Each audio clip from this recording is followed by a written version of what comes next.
how to pray. I did this in Portuguese, something similar to what I'm doing now. I did in Portuguese. How to pray. Jesus gives some instructions, and I won't go through it exactly, in Matthew 6 about prayer. Jesus gives some instructions in Matthew 6. Pray privately. Very important to pray privately, because then it's natural. You're not seeking the praise of men. Pray privately. And don't go on with vain repetitions. Don't say something that doesn't mean anything to you. You pray from the heart. Matthew 7 also talks about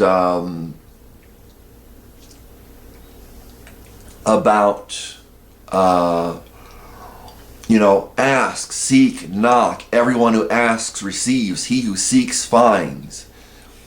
And to him who knocks, it will be opened. So if you ask, not if you ask once, if you keep on asking, you will receive. And if you keep on seeking, you will find. And if you keep on knocking, it will be open to you. Now, as I said in my other video in Portuguese, also Psalms. Psalms gives you an example of how to pray.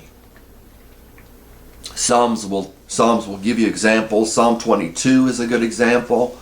That's a psalm Jesus started praying and maybe prayed the whole thing on the cross. I would say kneel. Kneel when you pray. Lift up your hands if you want to. Kneel when you pray. Pray about what's important to you. Don't pray what you're expected to pray. Pray what's important to you. Pray about your problems, your concerns, what concerns you and your problems. Pray about those, especially at the beginning. Kneel by your bed, morning or night. You could do it in the morning, you could do it at night. But it's important not to be religious about it. To be religious about it, you don't want to do it religiously. You don't want to do it regularly. You want it to be natural. You don't write down on a calendar, at 12 o'clock today, I'm going to call my friend and we're going to talk for half an hour. You don't do that. You don't do that with God. You understand? You don't do that. Matthew 6 and 7, the beginning of Matthew 6 and the beginning of Matthew 7 talks about prayer.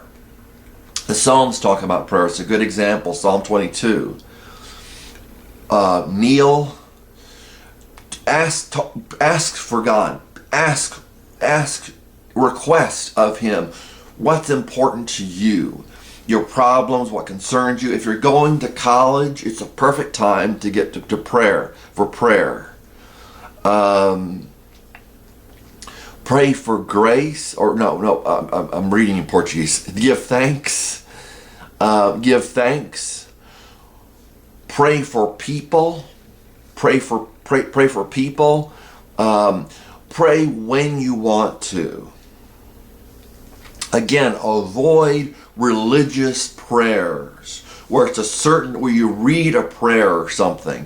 What's helped me is I've written down prayers.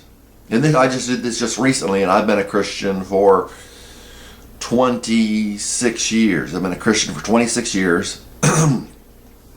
Became a Christian my freshman year of college. It helped me to write down my prayers, to write my prayers out, and to pray them. And to pray them a few times, then write down my prayers again with about the same contents. Now I use an outline. And I don't use it every day. But I do pray every day. But it's not a schedule. You're not scheduling God in so He fits in this little time slot. And don't try to pray a lot when you're just starting. Just be natural. When something concerns you, pray. When you have a problem, pray. Tell God how you feel and be honest. Be honest. Pray privately so you're being natural and you're not looking for the approval of people, of men. Don't look for the approval of men. Pray privately.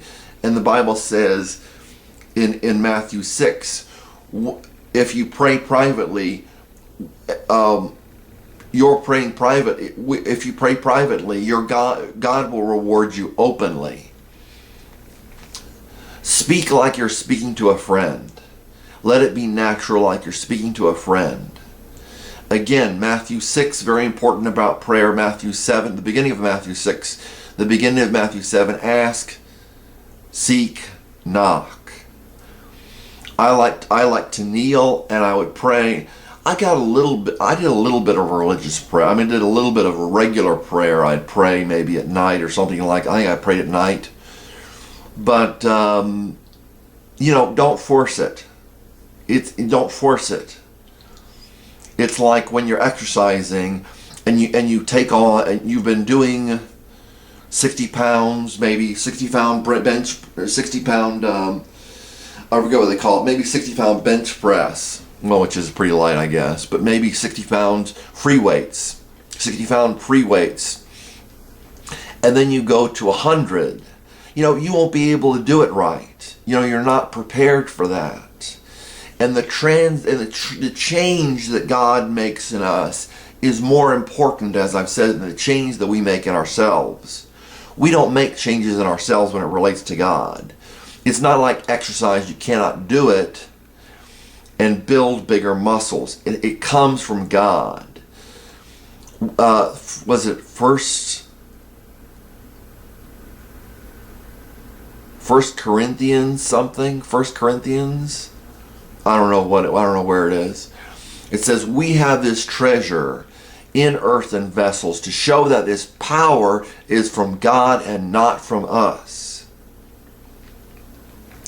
So, read Matthew 6, the beginning of Matthew 6, where it tells you how to pray. It tells you to pray, Our Father. It's actually in Greek, it's Father of us, the one in the heavens. It's not our Father who is in the heavens. It's the Father of us, the one in the heavens, in Greek. Read the Psalms. Read Matthew 7, the beginning of Matthew 7, the beginning of Matthew 6, Psalms. Kneel. Pray what's important to you, your problems, what concerns you. That's the best way to start out, is to pray about your problems and what concerns you.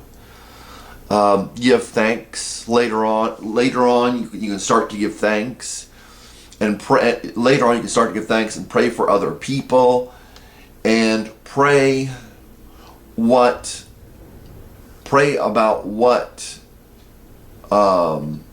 you want. Avoid religious prayer where I'm going to pray for half an hour. That's waste of time. God has to develop in you. You have to be seeking God, and it's very important to be holy. Or for God to be making you holy. It's very important that you're actually seeking God when you pray. You're actually seeking God. You're honestly looking for God. Be honest. Do it privately and like you're speaking with a friend. God bless you.